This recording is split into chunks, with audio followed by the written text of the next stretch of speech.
여러분, 밥 먹고 나서 뭐 하시나요? 혹시 그 행동 하나 때문에 위가 망가지고 심장이 위험해지고 소화기관 전체가 고통받고 있는 건 아닐까요?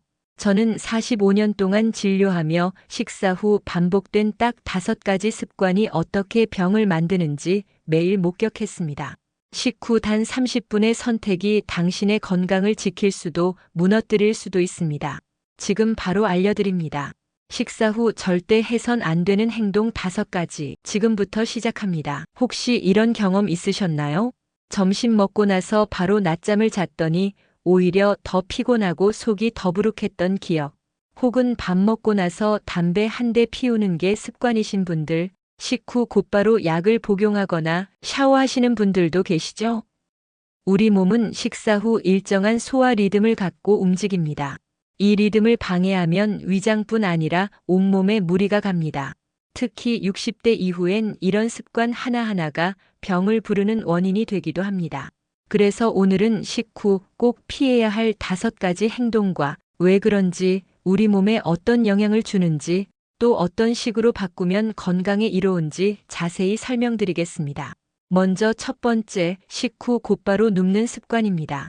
식사 후에 눕고 싶어지는 건 자연스러운 현상입니다. 특히 연세 드신 분들은 식사 후 피로감을 느끼기 쉬워서 조금만 기대도 눈이 감기곤 합니다. 하지만 식후 바로 눕는 것은 위장 건강에 매우 해롭습니다.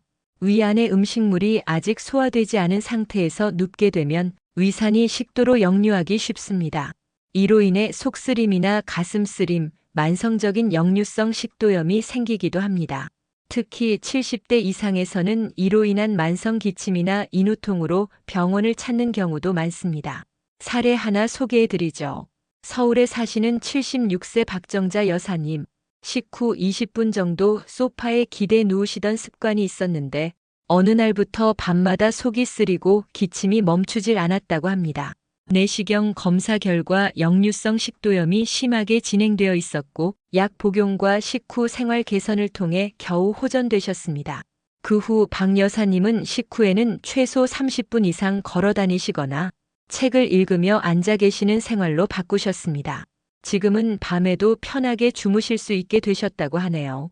두 번째, 식후 바로 샤워하는 습관입니다. 많은 분들이 아침 식사 후 샤워하시거나 저녁 식사 후 곧바로 욕실로 향하시곤 합니다. 하지만 식사 직후의 샤워는 생각보다 위험할 수 있습니다. 왜일까요? 샤워를 하면 우리 몸의 혈액이 피부 쪽으로 몰립니다. 이는 몸의 체온을 일정하게 유지하려는 자연스러운 반응입니다. 하지만 문제는 이로 인해 위장으로 가야 할 혈류가 줄어든다는 겁니다. 위는 소화를 위해 많은 혈류와 에너지가 필요한 기관입니다. 그런데 이 시기에 혈류가 다른 곳으로 분산되면 소화 기능이 떨어지고 위에 부담을 주게 됩니다. 실제 사례로 대구에 거주하는 81세 김종석 어르신은 식사 후 습관처럼 찬물 샤워를 하셨습니다. 한여름에도 시원한 물로 샤워를 해야 잠이 온다고 하셨죠. 하지만 몇 달 전부터 속이 더부룩하고 소화가 안 된다는 호소가 있었고 정밀 진단 결과 소화 기능 저하와 위염이 발견되었습니다. 식후 샤워를 식전이나 식사 1시간 이후로 바꾼 후 소화 불량 증상도 크게 호전되셨습니다. 세 번째, 식후 곧바로 운동하는 행동입니다. 식사 후 몸을 움직이는 것은 좋은 일이지만 무리한 운동은 오히려 건강을 해칠 수 있습니다. 식사 직후에 등산이나 빠른 걷기, 체조 같은 격한 운동을 하게 되면 위장에 혈류가 집중되어야 할 타이밍에 근육의 혈류가 분산됩니다. 결과적으로 소화불량, 복통, 심하면 위경련까지 유발될 수 있습니다. 경기도 안산에 사는 68세 이만수 씨는 건강을 위해 식사 후 바로 동네를 3바퀴 돌곤 했습니다. 하지만 어느 날 갑작스러운 복통과 어지럼증으로 응급실에 가셨고 검사 결과 위경련과 저혈당 증세가 나타났습니다.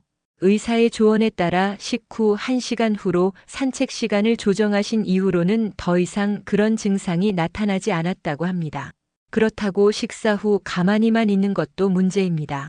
소화에 도움이 되는 가벼운 활동, 예를 들어 창밖 보기, 식물 돌보기, 방 안을 천천히 도는 정도의 움직임은 도움이 됩니다. 네 번째는 식후 곧바로 약을 복용하는 습관입니다. 약은 공복에 먹어야 할 것, 식사 중에 먹는 것, 식후 일정 시간이 지난 후에 복용해야 할 것으로 나뉘는데요. 이것을 정확히 지키지 않으면 약효가 줄거나 부작용이 생길 수 있습니다. 예를 들어 일부 항생제나 철분제, 갑상선 호르몬제는 공복에 복용해야 흡수가 잘 됩니다. 반대로 일부 진통제나 소염제는 공복에 먹으면 위장을 자극할 수 있어 식후 복용이 권장됩니다. 하지만 식후 바로 복용해야 한다는 오해로 인해 밥을 다 삼키자마자 물 한 컵에 약을 털어 넣는 분들이 많습니다. 이렇게 하면 위에 아직 음식이 많이 남아 있어 약이 음식과 섞여 흡수가 늦어질 수 있고 경우에 따라 위 점막을 자극할 수도 있습니다. 광주에 사는 74세 최순남 여사님은 당뇨약을 식후 바로 복용해 오셨습니다. 그러다 최근 속 쓰림이 심해졌고 식후 30분 후에 복용하도록 바꾸면서 증상이 나아졌습니다. 약 복용 시간은 반드시 의사의 지시를 따르는 것이 중요합니다. 5번째는 식후 곧바로 흡연하는 습관입니다. 이 부분은 설명이 따로 필요 없을 정도로 해로운 행동입니다. 하지만 아직도 식사 후 흡연을 즐기는 어르신들이 많습니다. 식사 후에는 위장 활동이 활발해지고 혈류량도 증가합니다. 이때 흡연을 하면 니코틴이 더 빠르게 흡수되고 결과적으로 심혈관계에 더 큰 부담을 줍니다. 또한 식사 직후에는 폐의 흡수 능력도 높아지는데 이때 흡연을 하게 되면 독성 물질이 더 깊숙이 침투하게 됩니다. 부산에 사는 79세 김두현 어르신은 식사 후 베란다에서 담배 한 대를 꼭 피우시던 분입니다. 몇 년 전 심근경색으로 쓰러진 후 담배를 끊으셨고 그 후 폐활량도 좋아지고 소화도 훨씬 편해졌다고 합니다. 지금까지 말씀드린 5가지 행동, 어느 하나라도 내 생활에 해당된다면 지금부터라도 천천히 바꿔보는 것이 좋습니다. 식사 후 올바른 습관은 무엇일까요?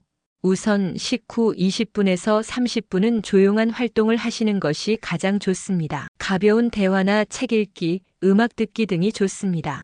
식후 30분 이후엔 천천히 걷거나 가벼운 스트레칭을 하세요. 요일별로 실천할 수 있는 루틴도 제안드립니다. 월요일은 식후 20분 산책, 화요일은 차 한 잔 마시며 음악 감상, 수요일은 발 스트레칭, 목요일은 식물 돌보기, 금요일은 좋아하는 책 읽기, 주말엔 가족들과 함께 대화 나누기처럼 말이죠.